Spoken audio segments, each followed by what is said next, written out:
يا أيها الذين آمنوا اتقوا الله حق تقاته ولا تموتن إلا وأنتم مسلمون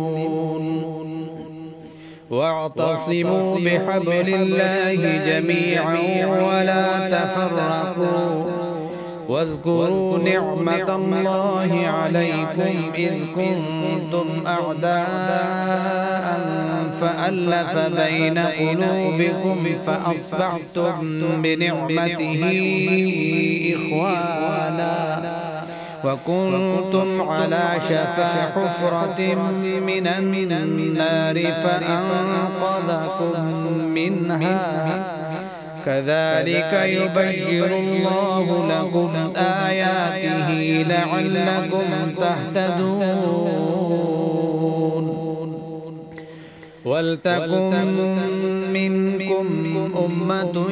يدعون إلى الخير ويأمرون بالمعروف وينهون عن المنكر وأولئك هم المفلحون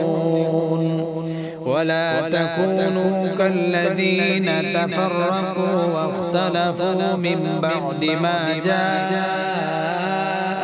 البينات وأولئك لهم عذاب عظيم يوم تبيض وجوه وتسود وجوه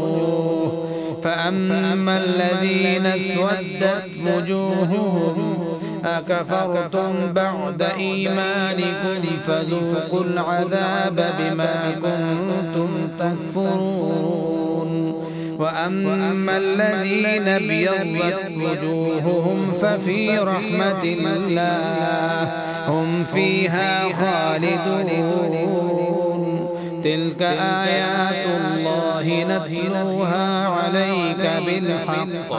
وما الله يريد ظلما للعالمين ولله ما في السماوات وما في الأرض وإلى الله ترجع الأمور